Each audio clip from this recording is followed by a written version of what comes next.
Friends, welcome back to our YouTube channel Naukri for you. दोस्तों, आज हम लोग देखने वाले हैं बिहार दरोगा 2025 के लिए ज्ञान बिंदु जीएस एकेडमी के द्वारा जो क्वेश्चन बैंक निकाला गया है उसके प्रैक्टिस सेट नंबर 2 को। दोस्तों, अगर आप हमारे चैनल पर नए हैं तो प्लीज़ हमारे चैनल को सब्सक्राइब करेंगे। अगर आपको हमारी वीडियो पसंद आती है या आपको हेल्पफुल लगती हैं तो हमारी वीडियोज़ पर लाइक और कमेंट करना मत भूलिएगा और इसे अपने दोस्तों के साथ जरूर शेयर कीजिएगा।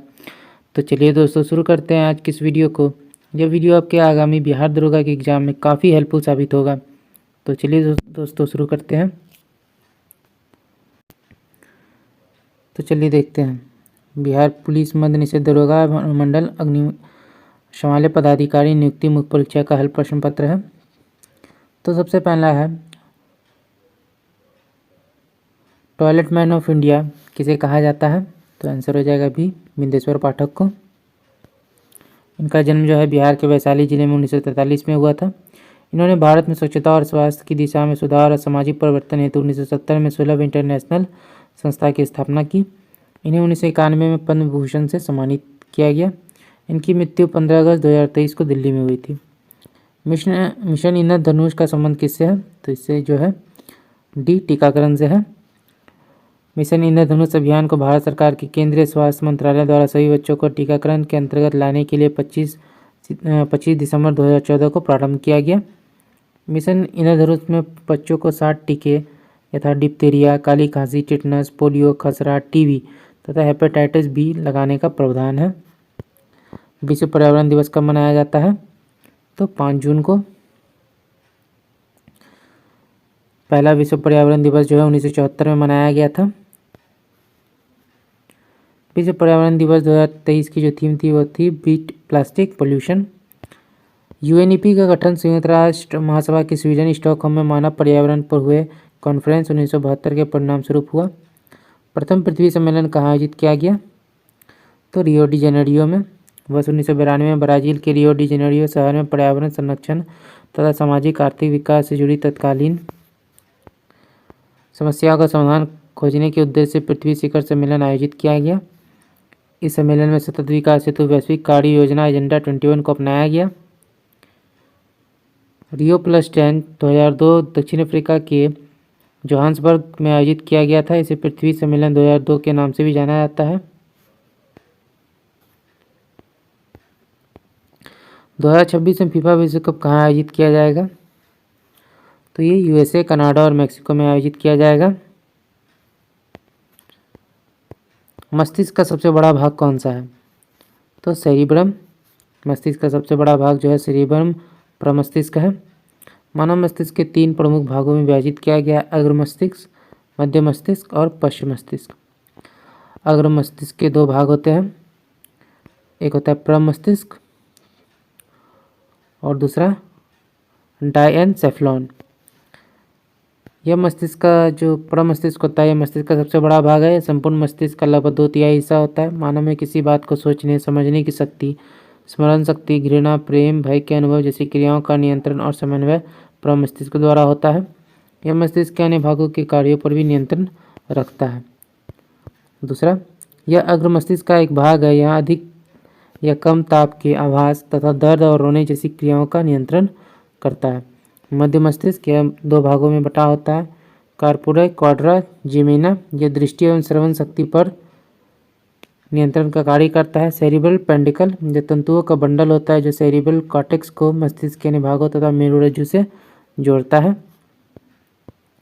उसके बाद है पश्च मस्तिष्क, यह 2 भागों में बटा होता है। अनुमस्तिष्क यह मुद्रा यानी पोस्चर, समन्वय, संतुलन, ऐच्छिक पेशियों की गतियों इत्यादि को नियंत्रित करता है, शरीर का संतुलन बनाए रखता है। मस्तिष्क स्टेम, इसके 2 भाग होते हैं, पोन्स पेरोलोई यह श्वसन दर को नियंत्रित करता है और मेडुला ऑब्लिंगेटा इसमें अनिच्छिक क्रियाओं के नियंत्रण केंद्र स्थित होते हैं। हृदय की धड़कन, रक्तचाप, श्वसन क्रिया का नियंत्रण करता है। इसके द्वारा विभिन्न प्रतिवर्ती क्रियाएं जैसे खांसना, छींकना, उल्टी करना, पाचक रसों के स्राव इत्यादि का नियंत्रण होता है। मंत्रिपरिषद का आकार होता है लोकसभा का 15%। यह प्रावधान 51वां संविधान संशोधन अधिनियम 2003 में किया गया। केंद्रीय मंत्रिपरिषद में प्रधानमंत्री समेत मंत्रियों की अधिकतम संख्या लोकसभा की कुल संख्या के 15% से अधिक नहीं होगी। राज्य में मुख्यमंत्री समेत मंत्रियों की अधिकतम संख्या विधानसभा की कुल सदस्य संख्या के 15% से अधिक नहीं होगी, किंतु राज्य में मुख्यमंत्री समेत मंत्रियों की न्यूनतम संख्या 12 से कम नहीं होगी। दिल्ली विधानसभा में 10%। DRDO द्वारा विकसित लक्ष्य क्या है? यह एक जो है चालक रहित विमान है।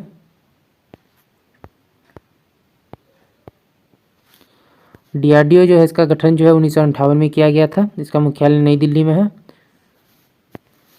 बिहार की सबसे बड़ी ऑक्सबो झील तो यह है कांवड़ झील। कांवड़ झील को एशिया की सबसे बड़ी ताज़ा पानी की गोखुर झील के रूप में जाना जाता है। यह बिहार के बेगूसराय जिले में स्थित है। कांवड़ झील बिहार की पहली और देश की 39वीं रामसर साइट्स है। लेक्टोमीटर के सिद्धांत पर कार्य करता है, आर्किमिडीज के सिद्धांत पर। जब कोई वस्तु किसी द्रव में पूरी तरह से अथवा आंशिक रूप से डुबाई जाती है तो उसके भार में आभासी कमी होती है। भार में यह आभासी कमी वस्तु द्वारा हटाए गए द्रव के भार के बराबर होती है। इसे ही आर्किमिडीज का सिद्धांत कहते हैं। हाइड्रोमीटर आर्किमिडीज के सिद्धांत पर आधारित है। रक्षा पेटी लाइफ बेल्ट पनडुब्बी भी आर्किमिडीज के सिद्धांत पर कार्य करती है। निम्नलिखित में से किस राज्य से होकर कर्क रेखा गुजरती है? मध्य प्रदेश। कर्क रेखा उत्तरी गोलार्ध में विषुवत रेखा से 23.12 डिग्री उत्तर की कोणीय दूरी पर स्थित है। कर्क रेखा भारत के 8 राज्यों गुजरात, राजस्थान, मध्य प्रदेश, छत्तीसगढ़, झारखंड, पश्चिम बंगाल, त्रिपुरा, मिजोरम से होकर गुजरती है। भारत में माही नदी कर्क रेखा को 2 बार काटती है।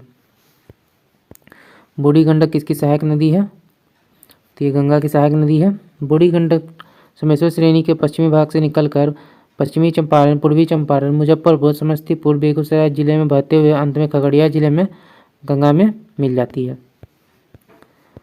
इसकी सहायक नदियां हैं मशान, बालोर, तिरूर, धनौती आदि। गंगा की प्रमुख सहायक नदियां हैं उत्तर दिशा से यानी बाएं किनारे से रामगंगा, गोमती, घाघरा, गंडक, बूढ़ी गंडक, कोसी, महानंदा। दक्षिणी दिशा दाएं किनारे से टोंस, यमुना, कर्मना, शासोन, पुनपुन, क्यूल आदि। नर्मदा नदी कहाँ से निकलती है? तो अमरकंटक से। मध्य प्रदेश में अमरकंटक की पहाड़ी से निकलने के पश्चात यह उत्तर में विंध्य पर्वत तथा दक्षिण में सतपुड़ा पर्वत के मध्य भ्रंश घाटी से होकर बहते हुए अरब सागर की खंबात की खाड़ी में गिरती है। नर्मदा नदी की जो लंबाई है वो 1312 किलोमीटर है। यह जबलपुर के पास भेड़ाघाट की संगमरमर सेलों को काटकर धुआंधार जलप्रपात का निर्माण करती है।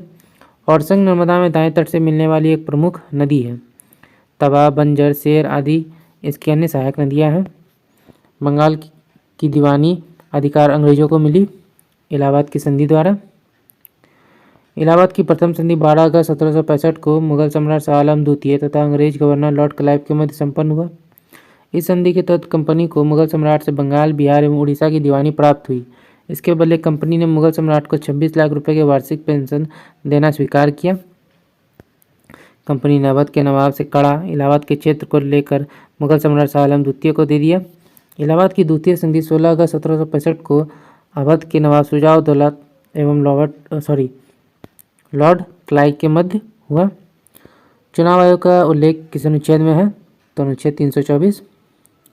संविधान के भाग 15 में आर्टिकल 324 से 329 क तक चुनाव आयोग का उल्लेख है। संविधान के अनुच्छेद 324 के अनुसार संसद, राज्य विधानमंडल, राष्ट्रपति व उपराष्ट्रपति के पदों के निर्वाचनों के लिए संचालन, नियंत्रण और निर्देशन की जिम्मेदारी चुनाव आयोग की है। 1950 से 15 अक्टूबर 1989 तक निर्वाचन आयोग एक सदस्यीय निकाय के रूप में कार्य करता है, जिसमें केवल मुख्य निर्वाचन आयुक्त होते थे। 16 अक्टूबर 1989 को राष्ट्रपति ने 2 अन्य निर्वाचन आयुक्तों को नियुक्त किया। हालांकि 1990 में उपरोक्त दोनों निर्वाचन आयुक्तों के पद को समाप्त कर दिया गया और स्थिति पहले की तरह हो गई।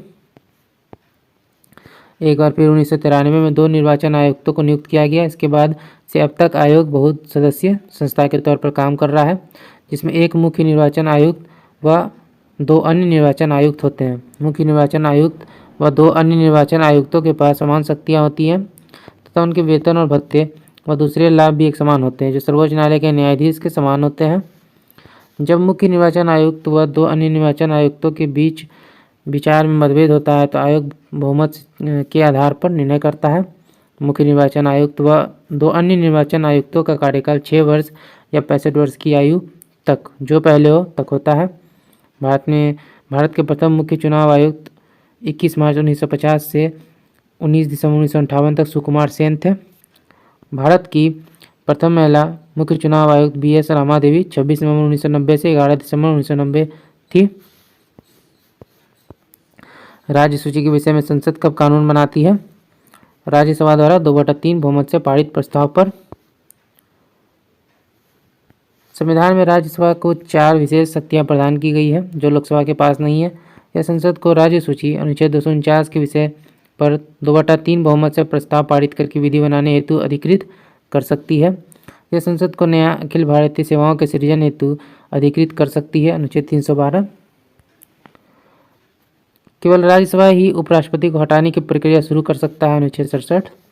यदि राष्ट्रपति द्वारा आपातकाल की घोषणा ऐसे समय की जाती है जब लोकसभा भंग हो चुकी है अथवा लोकसभा का विघटन हो गया तो इसकी स्वीकृति निश्चित अवधि के अंदर होता है, तब आपातकाल की घोषणा अकेले राज्यसभा के अनुमोदन पर भी प्रभावी होगा, अनुच्छेद 352, 356 तथा 360। अगला देखते हैं।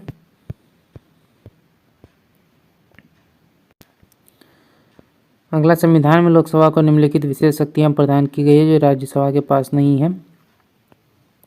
धन विधेयक अनुच्छेद 110 को प्रथम बार सिर्फ लोकसभा में पेश किया जाता है, राज्यसभा में नहीं। राज्यसभा धन विधेयक को अस्वीकृत या संशोधित नहीं कर सकती। उसे इस विधेयक को सिफारिश या बिना सिफारिश के 14 दिन के भीतर लोकसभा को लौटाना अनिवार्य होता है। राज्यसभा सिर्फ बजट पर चर्चा कर सकती है, इसके अनुदानों की मांगों पर मतदान नहीं करती है। राष्ट्रीय आपातकाल समाप्त करने का संकल्प लोकसभा ही पारित करती है। राज्यसभा अविश्वास प्रस्ताव पारित कर मंत्रिपरिषद को नहीं हटा सकती क्योंकि मंत्रिपरिषद का सामूहिक उत्तरदायित्व लोकसभा के प्रति है। भारत का देशांतरी विस्तार कितना है? तो 68 डिग्री 7 पूर्व से 97 डिग्री 25 पूर्व। भारत पूरी तरह से उत्तरी गोलार्ध में स्थित है। यह 8 डिग्री 4 उत्तरी अक्षांश से 37 डिग्री 6 उत्तरी अक्षांश के बीच विस्तृत है। भारत का कुल क्षेत्रफल लगभग 32,87,263 वर्ग किलोमीटर है, जो विश्व के कुल भौगोलिक क्षेत्रफल का 2.4% है। भारत की आकृति लगभग चतुष्कोणीय है। इसका उत्तर दक्षिण विस्तार 3,214 किलोमीटर तथा पूर्व पश्चिम विस्तार 2,933 किलोमीटर है। भारत की तट रेखा की कुल लंबाई द्वीपों सहित 7,516.6 किलोमीटर है।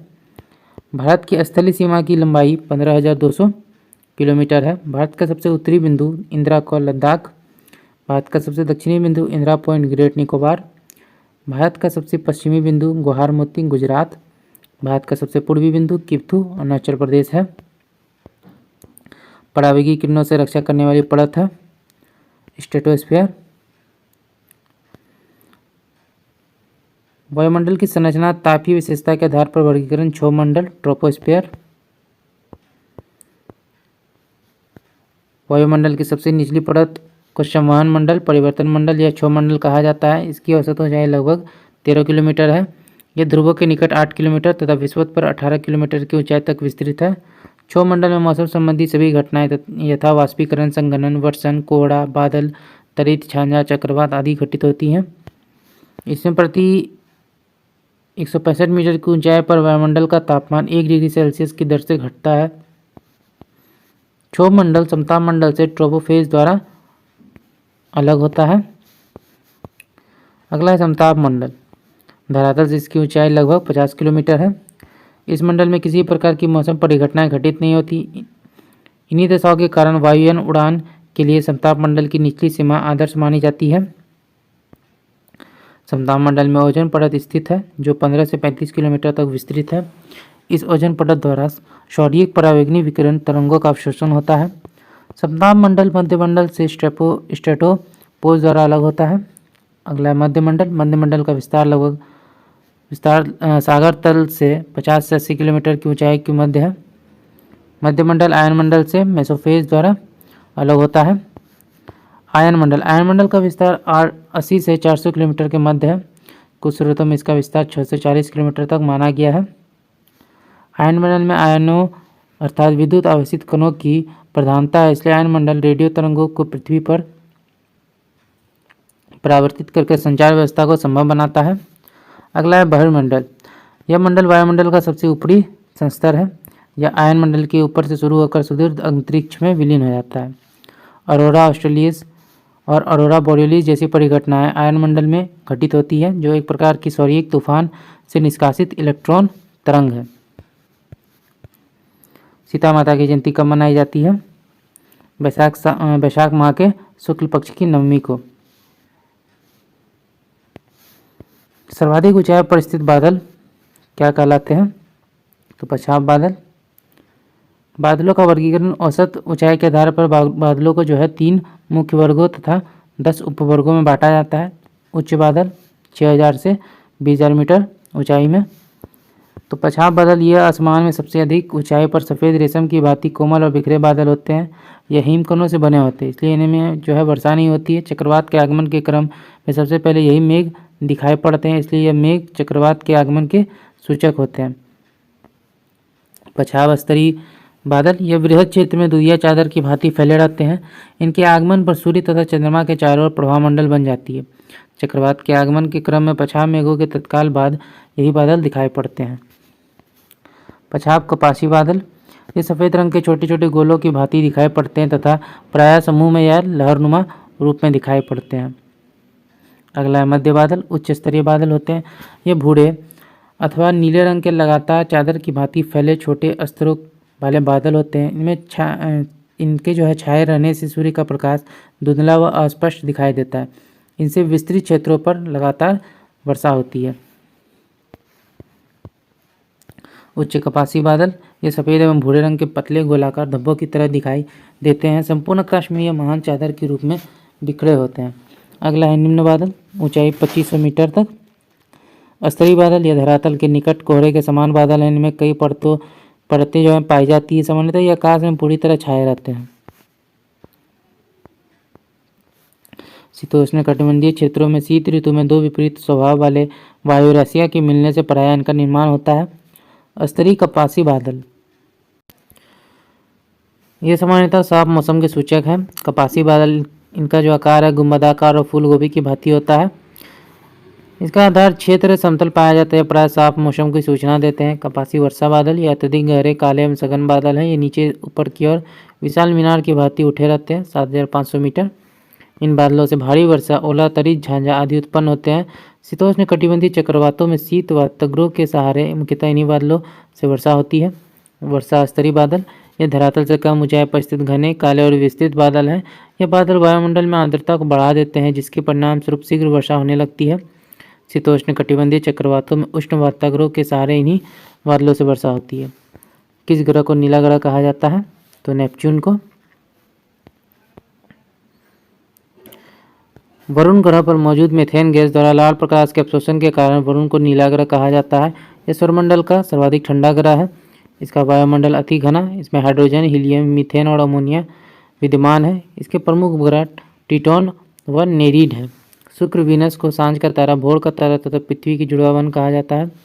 पृथ्वी को जल की उपस्थिति के कारण नीला ग्रह कहते हैं। मंगल, मार्स की सतह लाल, फेरस ऑक्साइड की उपलब्धि के कारण इसे लाल ग्रह कहते हैं। शनि, सैटर्न को गैसों का गोला एवं गैलेक्सी समान ग्रह कहा जाता है। अरुण को लेटा हुआ ग्रह तथा हरा ग्रह कहा जाता है। किसने गति के नियमों का प्रतिपादन किया? तो न्यूटन ने।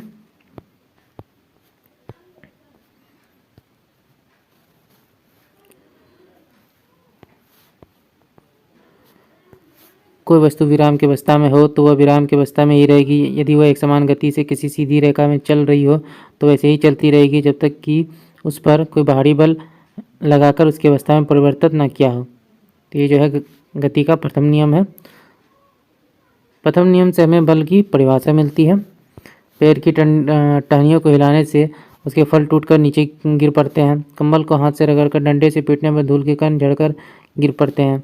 गोली मारने से कांच में जो है गोल छेद हो जाता है, परंतु पत्थर मारने पर कांच टुकड़े टुकड़े में हो जाता है। रुकी हुई गाड़ी के अचानक चल पड़ने पर उसमें बैठे यात्री पीछे की ओर झुक जाते हैं। चलती हुई गाड़ी के अचानक रुकने पर उसमें बैठे यात्री आगे की ओर झुक जाते हैं। ये सभी जो है गति के पहले नियम से संबंधित है। द्वितीय नियम है किसी वस्तु पर आरोपित बल उस वस्तु के द्रव्यमान तथा बल की दिशा में उत्पन्न त्वरण के गुणनफल के बराबर होता है। गति के द्वितीय नियम से बल का व्यंजक प्राप्त होता है। वस्तु के संवेग में परिवर्तन की दर उस पर जो है आरोपित बल के अनुक्रमानुपाती होती है तथा संवेग परिवर्तन आरोपित बल की दिशा में होता है। क्रिकेट खिलाड़ी तेजी से आती हुई गेंद को कैच करते समय अपने हाथों को गेंद के वेग की दिशा में गतिमान कर लेता है ताकि चोट कम लगे। समान वेग से आती हुई क्रिकेट की गेंद एवं टेनिस गेंद में टेनिस गेंद को कैच करना आसान होता है। गद्दा या मिट्टी के फर्श पर गिरने पर सीमेंट से बने फर्श पर गिरने की तुलना में कम चोट लगती है। गाड़ियों में स्प्रिंग और शॉक ऑब्जर्वर लगाए जाते हैं ताकि झटका कम लगे। अधिक गहराई तक कील को गाड़ने के लिए भारी हथौड़े का उपयोग किया जाता है। तृतीय नियम, इस नियम के अनुसार प्रत्येक क्रिया के बराबर एवं विपरीत दिशा में प्रतिक्रिया होती है। इस नियम को क्रिया प्रतिक्रिया का नियम भी कहते हैं। बंदूक की गोली छोड़ते समय पीछे की ओर झटका लगना, नाव के किनारे पर से जमीन पर कूदने पर नाव का पीछे हटना, ऊंचाई से कूदने पर चोट लगना, रॉकेट का आगे बढ़ना, नाव खेने के लिए बांस को पीछे खींचना। प्रकाश संश्लेषण में आवश्यक है क्लोरोफिल। आगे देखते हैं। प्रकाश संश्लेषण पौधे के हरे भाग और सौर ऊर्जा को ग्रहण कर वायुमंडल से ली गई कार्बन डाइऑक्साइड तथा भूमि से अवशोषित जल के द्वारा कार्बोहाइड्रेट का निर्माण करते हैं। इस प्रक्रिया में ऑक्सीजन एवं जल सहायक उत्पाद के रूप में निष्कासित होता है। पौधे में होने वाली यह क्रिया हरित लवक या पर्णहरित की उपस्थिति में संपन्न होता है। पर्णहरित वर्णतः मुख्यतः हरित लवक नामक पादप कोशिकाओं में पाए जाते हैं। पौधे की जिन कोशिकाओं में पर्णहरित उपस्थित होता है केवल वही प्रकाश संश्लेषण क्रिया कर पाती हैं। पौधों में पर्णहरित प्रायः हरी पत्तियों में पाया जाता है। इस कारण पत्तियों को पौधे का प्रकाश संश्लेषी अंग कहा जाता है। पर्णहरित के केंद्र में मैग्नीशियम पाया जाता है। प्रकाश संश्लेषण सिर्फ हरे पौधे एवं कुछ जीवाणुओं में घटित होने वाली क्रिया है। शैवाल और हाइड्रिला जो प्रायः जल में मिलते हैं का पूरा शरीर प्रकाश संश्लेषी होता है। अगला है प्राकृतिक सफाई कर्मी किसे कहा जाता है, तो यह अपघटक को कहा जाता है। अपघटक पौधे तथा उपभोक्ता के मृत शरीर से अपना भोजन प्राप्त करने के साथ साथ जटिल कार्बनिक यौगिकों के साथ साधारण यौगिक में अपघटित करते हैं। इस कारण इसे प्राकृतिक सफाई कर्मी कहा जाता है। अपघटक वर्ग के अंतर्गत मुख्यतः जीवाणु व कवक आते हैं। उत्पादक, इसके अंतर्गत हरे पेड़ पौधे, कुछ खास जीवाणु, शैवाल आते हैं जो सूर्य के प्रकाश की उपस्थिति में सरल अजैविक पदार्थों से बना अपना भोजन बना सकते हैं। ऐसे जीव एवं पौधे स्वपोषी अथवा प्राथमिक उत्पादक कहलाते हैं। स्थलीय पारिस्थितिकी तंत्र में उत्पादन प्रायः जड़युक्त पौधे, शाक, झाड़ी तथा वृक्ष, जबकि गहरे जलीय परिस्थिति तंत्र में पादप प्लवक, फाइटोप्लैंक्टन नामक प्लवक पौधे प्रमुख उत्पादक होते हैं। उपभोक्ता, प्राथमिक उपभोक्ता वह उपभोक्ता जो अपने भोजन के लिए पौधे पर निर्भर रहते हैं। प्राथमिक उपभोक्ता शाक भक्षी कहलाते हैं, जैसे बकरी, खरगोश, ऊँट आदि। द्वितीय उपभोक्ता, यह वह उपभोक्ता जो पोषण के लिए शाक भक्षी प्राणियों पर जो है निर्भर करते हैं, जैसे सांप, भेड़िया आदि। तृतीय उपभोक्ता, वे उपभोक्ता जो प्राथमिक एवं द्वितीयक उपभोक्ता का अपना आहार बनाते हैं, जैसे बाज, शेर, बाघ आदि। पारिस्थितिक तंत्र के यहाँ घटक दिए गए हैं, जैविक और अजैविक घटक। अगला देखते हैं पंचायती राज व्यवस्था किस संविधान संशोधन से संबंधित है, तो आंसर हो जाएगा ये 73वां संविधान संशोधन। 73वां संविधान संशोधन अधिनियम 1992 में पारित हुआ। इस अधिनियम ने संविधान में एक नया भाग 9 सम्मिलित किया और इसे पंचायत नाम दिया। भाग 9 में अनुच्छेद 243 से 243 9 तक के प्रावधान सम्मिलित हैं। 73वें संशोधन अधिनियम द्वारा संविधान में 11वीं अनुसूची भी जोड़ी गई। इस सूची में पंचायत की 29 कार्यकारी विषय वस्तु हैं। 73वां संविधान संशोधन अधिनियम ने पंचायती राज संस्थाओं को संवैधानिक दर्जा प्रदान किया। निम्नलिखित समितियों का संबंध पंचायती राज से है। बलवंत राय मेहता समिति 1957, अशोक मेहता समिति 1977, जे.वी.के. राव समिति 1985, एल.एम. सिंघवी समिति 1986, थुंगन समिति 1988, कारगिल समिति 1988। उल्लेखनीय है कि पंचायती राज संस्थाओं के संवैधानिकरण के लिए सर्वप्रथम राजीव गांधी सरकार ने 1989 ईस्वी में 64वां संविधान संशोधन विधेयक लोकसभा में पेश किया गया था। हालांकि यह पारित नहीं हो सका। 74वां संविधान संशोधन अधिनियम भी 1992 में पारित हुआ। 74वां संविधान संशोधन अधिनियम ने संविधान में भाग 9 क को जोड़ा, साथ ही 12वीं अनुसूची को भी जोड़ा और इस प्रकार इस अधिनियम ने नगर पालिकाओं, शहरी स्थानीय स्वशासन को संवैधानिक दर्जा प्रदान किया। 12वीं अनुसूची में नगर पालिकाओं की 18 कार्यकारी विषय वस्तुओं का उल्लेख है। निम्नलिखित समितियों एवं आयोगों का संबंध शहरी स्थानीय स्वशासन से है। यहाँ पर जो है समिति और आयोग के नाम दिए गए हैं और उनके अध्यक्ष भी दिए गए हैं। अगला एक उल्लेखनीय है कि 1989 में राजीव गांधी सरकार ने लोकसभा में 65वें संविधान संशोधन विधेयक पेश कर शहरी स्थानीय स्वशासन को संवैधानिक दर्जा प्रदान करने का प्रयास किया था। हालांकि विधेयक राज्यसभा में पारित नहीं हुआ और निरस्त हो गया। अगला 44वें संविधान संशोधन द्वारा हटाया गया मौलिक अधिकार कौन सा है? तो यह है संपत्ति का अधिकार। वर्तमान में संपत्ति का अधिकार जो है भाग 12 में अनुच्छेद 300 क के तहत एक विधिक अधिकार है। 44वें संविधान संशोधन अधिनियम द्वारा संविधान में निम्न संशोधन किए गए। पहला, राष्ट्रपति को यह शक्ति दिया गया कि वह मंत्रिमंडल कैबिनेट की सलाह को एक बार पुनर्विचार के लिए भेज सकता है। हालांकि पुनर्विचार के बाद कैबिनेट द्वारा दी गई सलाह राष्ट्रपति के लिए बाध्यकारी होगी। अध्यादेश जारी करने में राष्ट्रपति, राज्यपाल एवं प्रशासक की संस्तुति के बंध को समाप्त किया गया।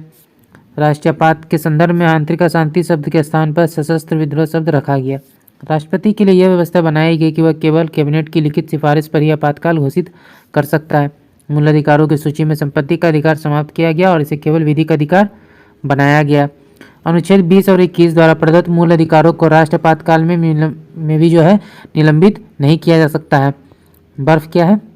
तो जगह ये आणविक ठोस है। दाब बढ़ने से बर्फ का गलनांक घटता है और आयतन क्या होता है? बढ़ता है। बर्फ में अशुद्धि मिलने पर गलनांक कम हो जाता है। बर्फ की गलन की गुप्त ऊष्मा का मान 80 कैलोरी प्रति ग्राम है। जब बर्फ समुद्र के पानी में तैरता है तो उसका आयतन 1/10 भाग पानी के ऊपर रहता है। जब किसी पानी भरे पात्र में बर्फ तैर रही होती है तब बर्फ के पिघल जाने पर मात्र जो पात्र है वहाँ पर पानी का जो तल है वह अपरिवर्तित रहता है। जल का आयतन 0 डिग्री सेंटीग्रेड से 4 डिग्री सेंटीग्रेड तक गर्म करने पर घटता है तथा 4 डिग्री सेंटीग्रेड के बाद आयतन जो है बढ़ता है। जल का घनत्व 4 डिग्री सेंटीग्रेड पर सबसे अधिक होता है। सर्वोच्चता के सिद्धांत के प्रतिपादक कौन है? तो यह है लॉर्ड हेस्टिंग्स। सर्वोच्चता के सिद्धांत से तात्पर्य ईस्ट इंडिया कंपनी की सर्वोच्चता से है। इसमें कहा गया है कि कंपनी की शक्ति भारतीय राज्यों की तुलना में अधिक है। लॉर्ड हेस्टिंग्स 1813 से 1823 का इनका कार्यकाल था।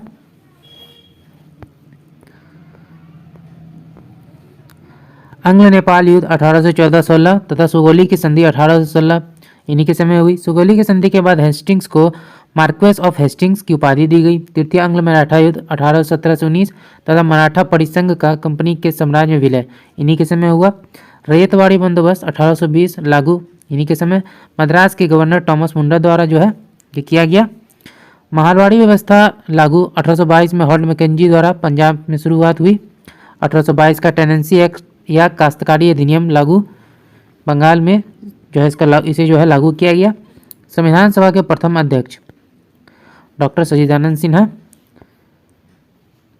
कैबिनेट मिशन की संस्तुतियों के आधार पर भारतीय संविधान के निर्माण करने वाली संविधान सभा के गठन हेतु चुनाव जुलाई 1946 में हुए। 9 दिसंबर 1946 को संविधान सभा की प्रथम बैठक नई दिल्ली में हुई। इस बैठक में सबसे बुजुर्ग सदस्य डॉक्टर सच्चिदानंद सिन्हा को सभा का अस्थायी अध्यक्ष जो है चुना गया। 11 दिसंबर 1946 को डॉक्टर राजेंद्र प्रसाद संविधान सभा के अस्थायी अध्यक्ष निर्वाचित हुए। संविधान निर्माण की प्रक्रिया में कुल 2 वर्ष 11 माह 18 दिन लगा था। संविधान के प्रारूप पर कुल 114 दिन बहस हुआ। मूल संविधान में कुल 22 भाग 395 अनुच्छेद एवं 8 अनुसूचियाँ थीं। संविधान सभा की प्रमुख समितियाँ और उनके अध्यक्ष यहाँ पर है। संचालन समिति डॉक्टर राजेंद्र प्रसाद, संघ संविधान समिति पंडित जवाहरलाल नेहरू, प्रांतीय संविधान समिति सरदार वल्लभ भाई पटेल, प्रारूप समिति डॉक्टर भीमराव अम्बेडकर, संघ शक्ति समिति पंडित जवाहरलाल नेहरू, मौलिक अधिकारों एवं अल्पसंख्यकों संबंधी परामर्श समिति सरदार वल्लभ भाई पटेल, राष्ट्रध्वज संबंध तटस्थ समिति डॉक्टर राजेंद्र प्रसाद। अगला क्वेश्चन, निम्नलिखित में कौन सी पुस्तक महात्मा गांधी से संबंधित है? तो यंग इंडिया। महात्मा गांधी से संबंधित पत्र पत्रिकाएं एवं पुस्तक दिए गए हैं। Young India, Harijan, Navajivan, Hind Swaraj, my experiment with truth, एलिकेन religion, pathway to god. Mahatma Gandhi से संबंधित संस्थाएं: Natal Indian Congress 1894, Phoenix farm 1904, Tolstoy farm 1910, Harijan Sevak Sangh 1932। लघुपतन के समय परिपथ में आंसर हो जाएगा सी, धारा का मान जो है बढ़ जाता है। अति भारण, ओवरलोडिंग या लघु पतन, शॉर्ट सर्किट से बचाव हेतु फ्यूज का उपयोग किया जाता है। अच्छे फ्यूज तार जो है टीन के बने होते हैं। सस्ता फ्यूज तार शीशे एवं टीन के मिश्र धातु का बना होता है। आजकल फ्यूज के स्थान पर लघु परिपथ विच्छेदक एमसीबी का उपयोग किया जा रहा है। घरों में दी जाने वाली विद्युत 220 वोल्ट की प्रतिवर्ती एसी धारा होती है, जिसकी आवृत्ति 50 हर्ट्ज होती है। महाबलीपुरम का सप्त रथ मंदिर किसने बनवाया था? अगला क्वेश्चन है, महाबलीपुरम का सप्त रथ मंदिर किसने बनवाया था? तो पल्लवों ने। महाबलीपुरम का सप्त रथ मंदिर का निर्माण पल्लव शासक नरसिंहवर्मन प्रथम ने जो है बनवाया था, करवाया था। रथ मंदिरों में सबसे छोटा द्रौपदी रथ, जिसमें किसी प्रकार का अलंकरण नहीं मिलता है। पल्लव वंश के संस्थापक सिंह विष्णु थे। इनकी राजधानी कांची या कांचीपुरम थी। कीर्तार्जुनीयम नियम के लेखक भारवी सिंह विष्णु के दरबार में रहते थे। मतविलास प्रसन्न की रचना पल्लव शासक महेंद्र वर्मन प्रथम ने की थी। नरसिंहवर्मन द्वितीय ने कांची के कैलाशनाथ मंदिर तथा महाबलीपुरम के शोर मंदिर का निर्माण करवाया था। दासकुमार चरित के लेखक दांडी नरसिंहवर्मन द्वितीय के दरबार में रहते थे। कांची के कैलाशनाथ मंदिर के निर्माण से द्रविड़ स्थापत्य कला की शुरुआत मानी जाती है। किस ऐप को आरपीएफ द्वारा प्रतिबंधित किया गया? तो रियल मैंगो ऐप को। आरपीएफ जो है रेलवे सुरक्षा बल अधिनियम 1957 द्वारा 1959 में जो है इसका गठन किया गया था आरपीएफ का। 2011 की जनगणना के अनुसार भारत की साक्षरता दर कितनी है? तो 73% है। अंतिम आंकड़े के अनुसार जो है 74.01% है। पुरुष की साक्षरता दर भारत में कितनी है? तो 82.14%। भारत में महिला की साक्षरता दर 65.46%। भारत का लिंग अनुपात 943 है। भारत का शिशु लिंग अनुपात 919 है। भारत का जनसंख्या घनत्व 382 व्यक्ति प्रति वर्ग किलोमीटर है। बिहार की साक्षरता दर 61.8% है। बिहार की पुरुष साक्षरता दर जो है 71.2% है। बिहार की महिला साक्षरता दर 51.5% है। बिहार का लिंग अनुपात 918 है। बिहार का शिशु लिंग अनुपात 935 है। बिहार का जनसंख्या घनत्व 1106 व्यक्ति प्रति वर्ग किलोमीटर है। सर्वाधिक ऊंचाई पर स्थित मतदान केंद्र तासीगंज किस राज्य में है? तो यह है हिमाचल प्रदेश में। रानी दुर्गावती कहाँ की शासिका थी? तो यह हो जाएगा डी गोंडवाना की। रानी दुर्गावती का जन्म 5 अक्टूबर 1524 ईस्वी को प्रसिद्ध राजपूत चंदेल सम्राट कीरत राय के परिवार में हुआ था। रानी दुर्गावती को बचपन से ही तीरंदाजी तलवारबाजी का बहुत शौक था। रानी दुर्गावती का विवाह 1542 में गढ़टंगा गोंडवाना के शासक दलपत शाह से हुआ था। सन 1550 में राजा दलपत शाह की मृत्यु हो गई। रानी दुर्गावती पति की मृत्यु के बाद अपने पुत्र वीर नारायण को राजगद्दी पर बैठाकर खुद राज्य की शासिका बन गई। अकबर के काल में गोंडवाना पर विजय अभियान आसफ खां के नेतृत्व में शुरू हुआ, क्योंकि अकबर उस समय उज्बेकों के विद्रोह का सामना कर रहे थे। 1564 ईस्वी में दुर्गावती को युद्ध में पराजित कर दिया गया। बाद में इस राज्य को अकबर ने इसी राजवंश से संबंधित चंद्रशाह को सौंप दिया। निम्नलिखित में कौन सा रोग बैक्टीरिया जनित है? तो टाइफाइड। बैक्टीरिया यानी जीवाणु जनित रोग निम्न है: कोड़, हेजा, diphtheria, pneumonia, tetanus, gonorrhoea, plague, क्षय रोग और सिफिलिस। अगला देखते हैं। आगे है विषाणु जनित रोग: हेपेटाइटिस, चेचक, खसरा, रेबीज, हार्पिस, डेंगू ज्वर, इन्फ्लुएंजा, एड्स और पोलियो। कवक जनित रोग है एथलीट फुट, दाद, मथुरा फुट, खाज आदि। कोविड-19 एक विषाणु जनित रोग था। विटामिन की कमी से होने वाले कुछ रोग दिए गए हैं, उन्हें देख लेते हैं। Vitamin A रतौंधी, जीरोफ्थैलेमिया, vitamin B1 beriberi, vitamin B3 प्लेगरा, vitamin बी11 पेचिस, vitamin D rickets, vitamin के हीमोफीलिया।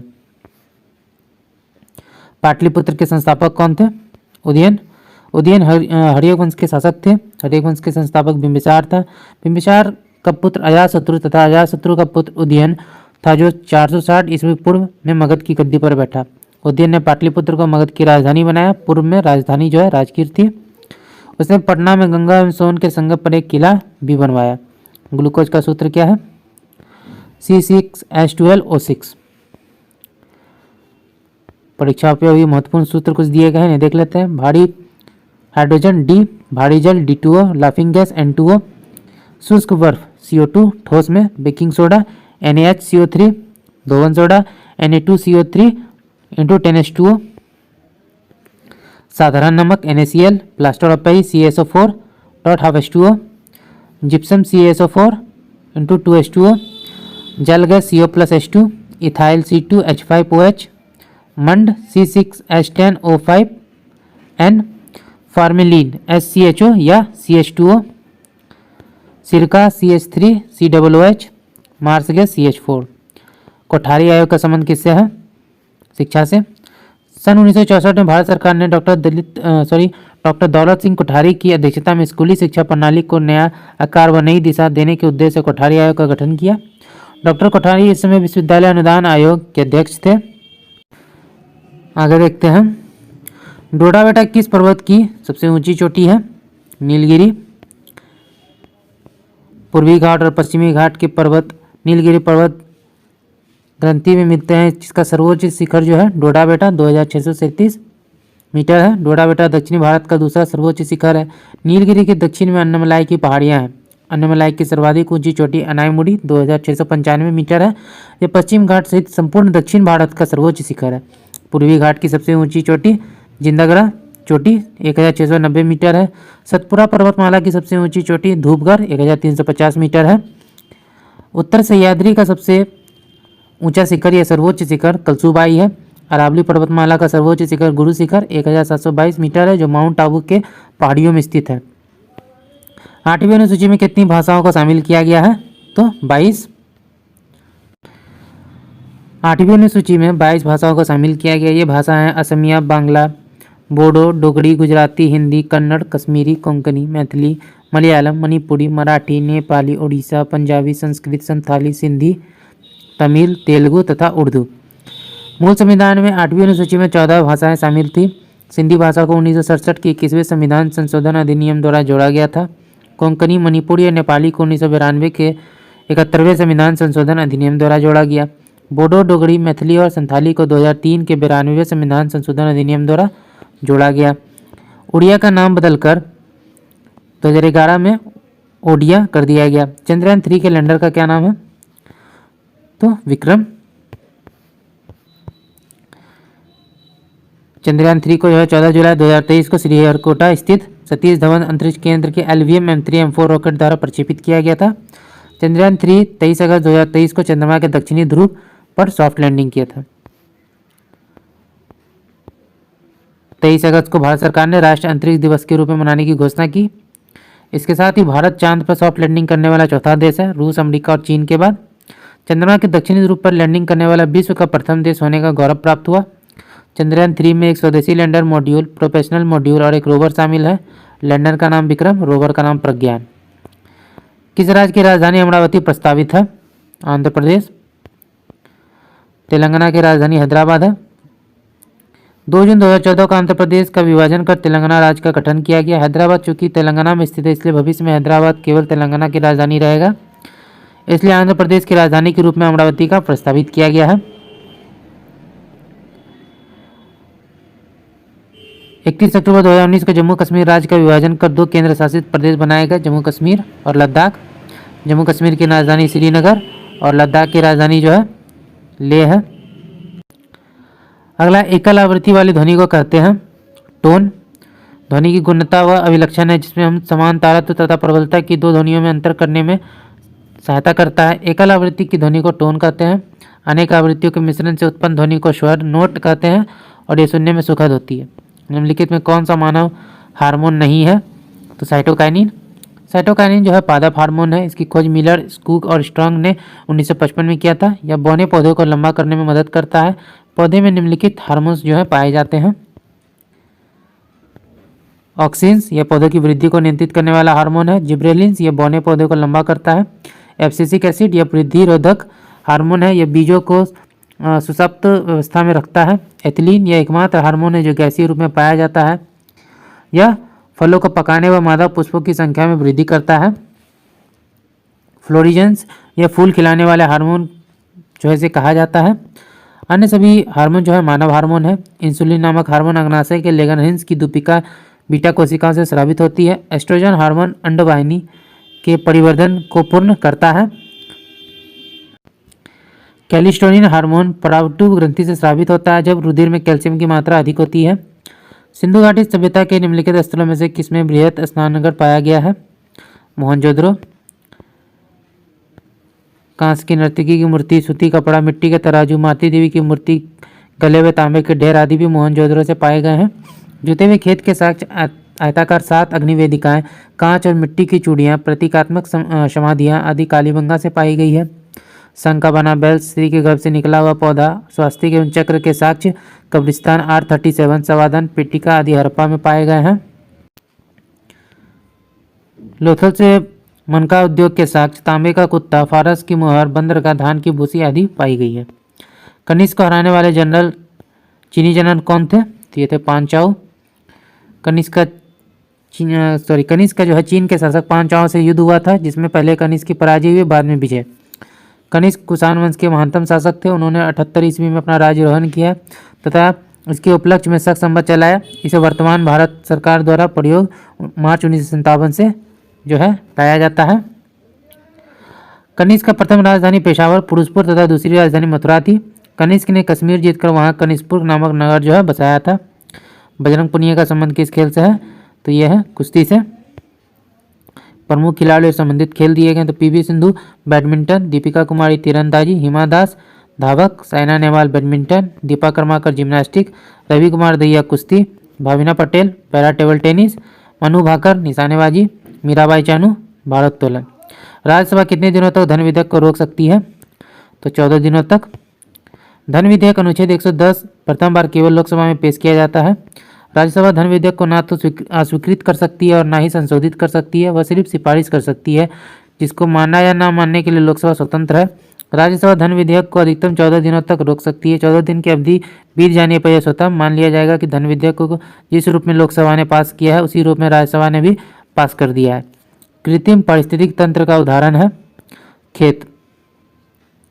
प्राकृतिक पारिस्थितिकी तंत्र में जैविक तथा अजैविक घटक के बीच अंतःक्रिया होती है। यह प्रकृति में स्वाभाविक रूप से घटित होती है और इसमें कामकाज के लिए किसी मानवीय गतिविधि की आवश्यकता नहीं होती है।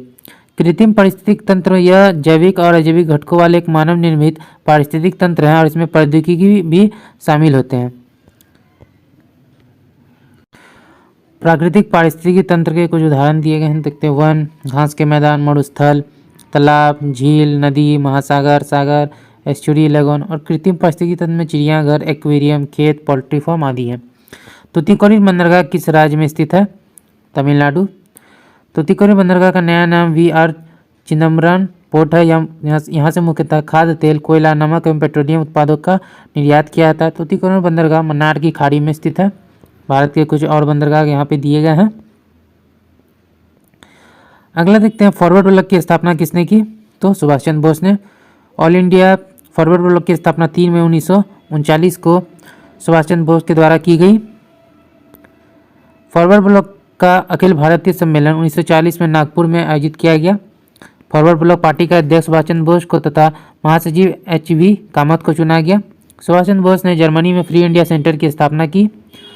1 सितंबर 1942 को सुभाष चंद्र बोस ने आज़ाद हिंद फौज की पहली डिवीजन की स्थापना की। 21 अक्टूबर 1943 को सुभाष चंद्र बोस ने सिंगापुर में स्वतंत्र भारत के अस्थायी सरकार की स्थापना की। 2 जुलाई 1943 को सुभाष चंद्र बोस को आज़ाद हिंद फौज का सर्वोच्च सेनापति घोषित किया गया।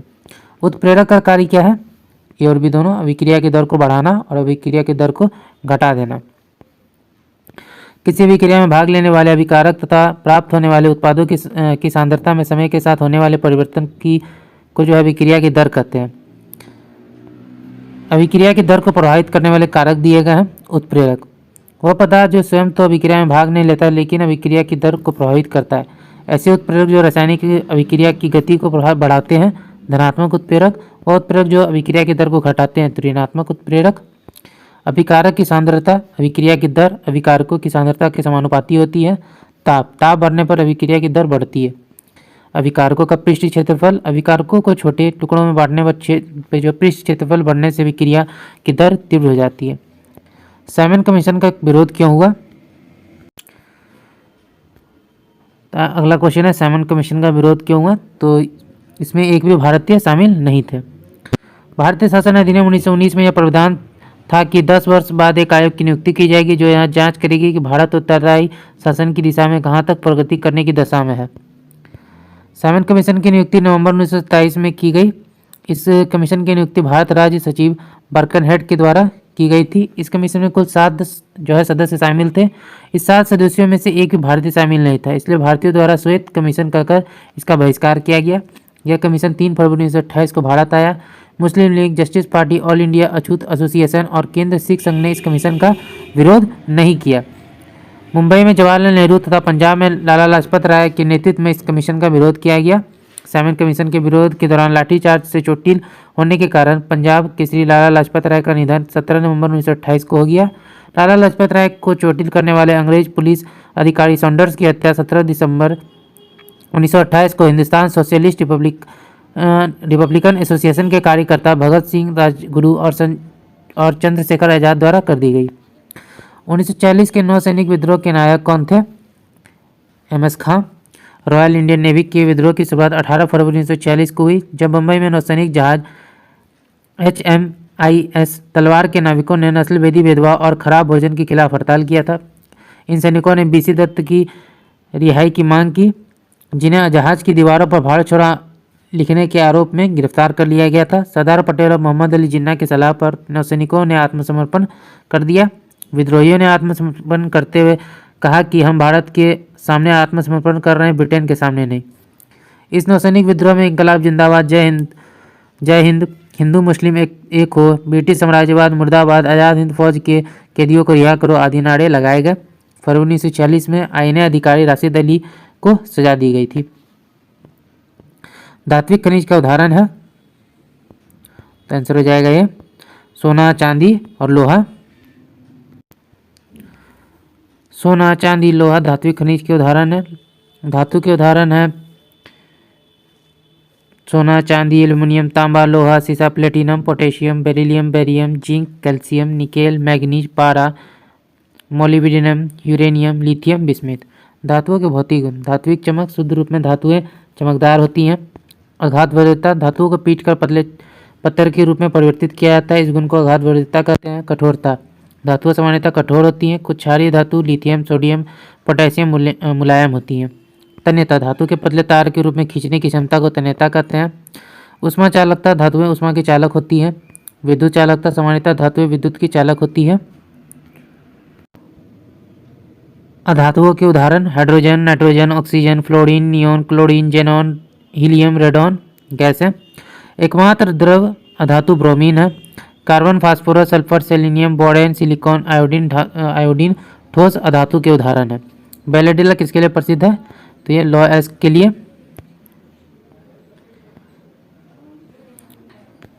भारत में लौह अयस्क के 2 प्रमुख प्रकार है, हेमेटाइट तथा मैग्नेटाइट। लौह अयस्क के कुल आरक्षित भंडार का लगभग 95% भाग उड़ीसा, झारखंड, छत्तीसगढ़, कर्नाटक, गोवा, आंध्र प्रदेश तथा तमिलनाडु राज्य में स्थित है। उड़ीसा में लौह अयस्क सुंदरगढ़, मयूरभंज, झाड़ पहाड़ी श्रृंखला में पाया जाता है। गुरु महसानी, सुलायपात, बादाम पहाड़, मयूरभंज, किरुबिरु, केंदुझार तथा बोनाई, सुंदरगढ़ तथा बोनाई सुंदरगढ़ लौह अयस्क खनन क्षेत्र है। बेलाडीला छत्तीसगढ़ में प्रसिद्ध लौह अयस्क खनन क्षेत्र है। बेलाडीला एक पर्वत श्रृंखला है जो बैल के डील कुबड़ की तरह दिखता है। दिल्ली तथा दुर्ग में रजहारा की खदानें देश की लौह अयस्क की महत्वपूर्ण खदानें हैं। महाराष्ट्र में चंद्रपुरा भंडार, रत्नागिरी जिले, तेलंगाना के करीमनगर, वारंगल जिले और तमिलनाडु राज्य के सेलम तथा नीलगिरी जिले लौह अयस्क खनन प्रदेश हैं। उष्णकटिबंधीय सदाबहार वनस्पति का उदाहरण, तो इसमें हो जाएगा मोहगनी और रोजवुड। अगला है उष्णकटिबंधीय सदाबहार वनस्पति का उदाहरण है, तो ए मोहगनी और रोजवुड। उष्णकटिबंधीय सदाबहार वनस्पति, यह वनस्पतियाँ 250 सेंटीमीटर से अधिक वार्षिक वर्षा तथा 22 डिग्री सेल्सियस से अधिक औसत वार्षिक तापमान वाले क्षेत्रों में पाए जाते हैं। उष्णकटिबंधीय वनों की शुद्ध प्राथमिक उत्पादकता भी सर्वाधिक होती है। Cinchona, mahogany, rosewood, orchid, fern, अबुनस, बांस तथा तार आदि उष्णकटिबंधीय सदाबहार वनस्पति के उदाहरण हैं। उष्णकटिबंधीय आर्द्र पर्णपाती वनस्पति, इन वनस्पतियों के विकास हेतु 100 से 200 सेंटीमीटर तक वार्षिक वर्षा आवश्यक होती है। प्रमुख वनस्पति साल, सागवान, शीशम, बैत, चंदन, आंवला, सहतूत, महुआ, बबूल, नागफनी, खजूर, खिजड़ी आदि जो है शुष्क कटीली वनस्पति के उदाहरण है। नौका दौड़ किस राज्य के लिए प्रसिद्ध खेल है? तो केरल के लिए।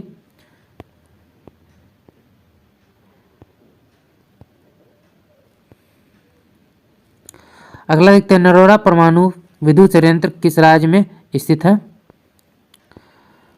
तो नरोड़ा परमाणु विद्युत संयंत्र उत्तर प्रदेश में स्थित है। परमाणु जो है रिएक्टर दो प्रकार के होते हैं, अनुसंधान रिएक्टर और ऊर्जा रिएक्टर।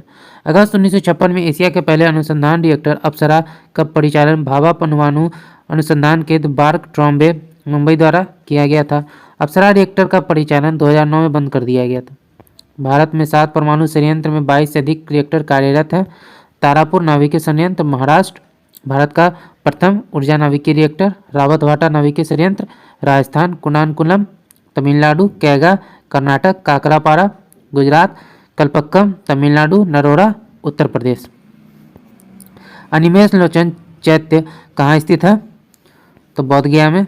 यह वह स्थान है जहाँ भगवान बुद्ध ने ज्ञान दीप्त प्राप्त करने के बाद अपना दूसरा सप्ताह खड़े होकर बोधि वृक्ष को एकटक देखते हुए बिताया था। अनिमेष लोचन चैत्य महाबोधि मंदिर परिसर की सीमा के भीतर स्थित 7 पवित्र स्थानों में से एक है। अनिमेष लोचन चैत्य नाम का शाब्दिक अर्थ है खुली आंखों। इसे ज्वेल वॉक या विचरण पृथ्वी कहा जाता है। बौद्ध धर्म की स्थापना महात्मा बुद्ध ने की थी। महात्मा बुद्ध के बचपन का नाम सिद्धार्थ था। हरसोई बौद्ध स्तूप बेगूसराय बिहार में स्थित है। विश्व शांति स्तूप राजगीर में स्थित है। भारत की पहली सीमेंट फैक्ट्री की स्थापना कहाँ की गई? चेन्नई में। 1904 में भारत ने पहली बार समुद्री शिपियों का उपयोग कर चेन्नई में सीमेंट बनाने का असफल प्रयास किया गया। भारत में सफल सीमेंट फैक्ट्री की शुरुआत 1914 में इंडियन सीमेंट कंपनी के रूप में पोरबंदर में की गई। सीमेंट का आविष्कार इंग्लैंड के पोर्टलैंड नामक स्थान पर 1824 में जोसेफ स्पीडन ने चीका और मिट्टी को जलाकर किया था। चूना पत्थर, कोयला, जिप्सम, बॉक्साइड, सिलिका की आवश्यकता सीमेंट उत्पादन के लिए आवश्यक है। राजस्थान में सीमेंट उत्पादक प्रमुख स्थान है सवाई माधोपुर, सिरोही, ब्यावर, मोड़क, चित्तौड़गढ़, नागौर आदि।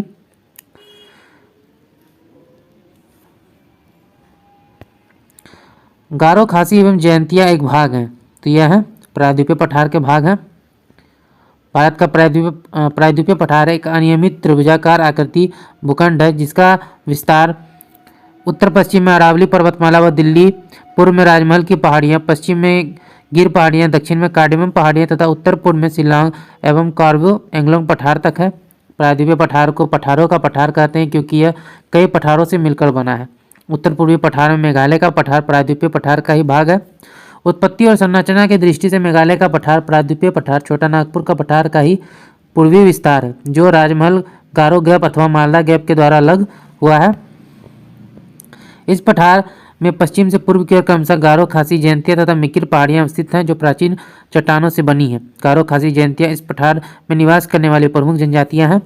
मेघालय पठार क्षेत्र में धारवाड़ संरचना से निर्मित शिलोंग रेंज सबसे ऊंचा पर्वतीय क्षेत्र है, इसलिए इसे शिलोंग पठार के नाम से भी जाना जाता है। गूगल द्वारा भारतीय महिलाओं के लिए कौन सा प्रोग्राम चलाया गया? तो इंटरनेट साथी।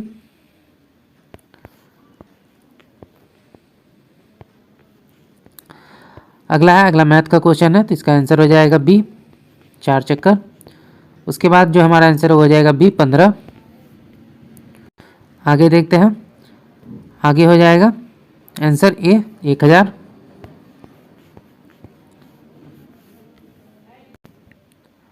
इसके आगे देखते हैं, इसके आगे जो आंसर है वो हो जाएगा बी। उसके बाद जो आंसर है वो हो जाएगा सी। इसके बाद का जो आंसर है वो हो जाएगा ए। फिर जो अगला है वो भी ए है। उसके बाद देखते हैं निम्नलिखित विद्रोह को क्रम से सजाना है, तो आंसर हो जाएगा सी, यानी सबसे पहले चंपारण सत्याग्रह 1917। उसके बाद अहमदाबाद मिल मजदूर आंदोलन 1918 फरवरी मार्च में। उसके बाद खेरा सत्याग्रह मार्च जून 1918। चंपारण सत्याग्रह का नेतृत्व महात्मा गांधी ने किया था। चंपारण सत्याग्रह 3 कटिया प्रणाली 3/20 के विरुद्ध किया गया था। इस प्रणाली के तहत अंग्रेजों द्वारा किसानों से प्रत्येक 20 कट्टा भूमि से 3 कट्टे भूमि पर जबरन नील की खेती कराई जाती थी। प्लेग बोनस के लिए अहमदाबाद के मिल मजदूरों ने आंदोलन किया था। इसे समर्थन देने हेतु गांधी जी ने पहली बार भारत में भूख हड़ताल का प्रयोग किया। खेरा सत्याग्रह गांधी जी द्वारा गुजरात के किसानों की समस्याओं को लेकर किया गया था। अगला मैथ का क्वेश्चन है, तो इसका जो आंसर है वो हो जाएगा सी। उसके बाद जो आंसर है वो हो जाएगा ए। उसके बाद जो आंसर है वो भी ए है। फिर जो आंसर है वो हो जाएगा डी। अगला जो आंसर है वो हो जाएगा डी। फिर जो आंसर है वो हो जाएगा ए। 80 का जो हमारा आंसर हो जाएगा बी। 81 बी। 82 देखते हैं। 82 में जो आंसर है वो हो जाएगा ए। 83 का जो आंसर है वो हो जाएगा डी। 84 में जो आंसर है वो हो जाएगा डी। 85 का जो आंसर है वो हो जाएगा ए।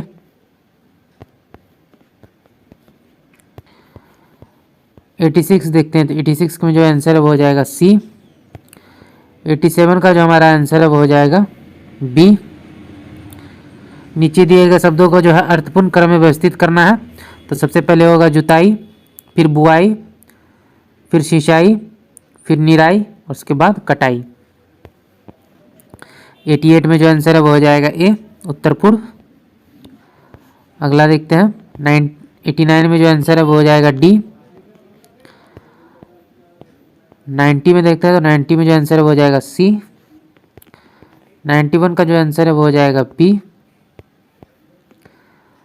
92 में जो आंसर है वो हो जाएगा डी।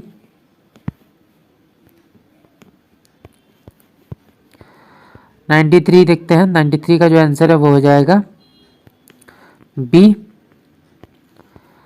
94 में जो आंसर है वो हो जाएगा ए। 95 देखते हैं, विधान परिषद का सदस्य बनने हेतु न्यूनतम उम्र होनी चाहिए 30 वर्ष। विधान परिषद राज्य विधानमंडल का उच्च सदन होता है। विधानसभा राज्य विधानमंडल का निम्न सदन होती है। विधानसभा का सदस्य बनने हेतु न्यूनतम उम्र 25 वर्ष होनी चाहिए। प्रमुख पदों हेतु न्यूनतम उम्र सीमा दी गई है। पंचायत चुनाव लड़ने के लिए 21 वर्ष। राज्यपाल, उपराज्यपाल, राष्ट्रपति, उपराष्ट्रपति हेतु 35 वर्ष। लोकसभा सदस्य हेतु 25 वर्ष। राज्यसभा सदस्य हेतु 30 वर्ष। बृहद ट्रैंक मार्ग, ग्रैंड ट्रैंक रोड निम्न में से किससे संबंधित है? तो यह है सड़क परिवहन। ग्रैंड ट्रैंक रूट का निर्माण जो है शेरशाह सूरी ने करवाया था। कालांतर में अंग्रेज लॉर्ड ऑकलैंड ने इसका मरम्मत करवाया था।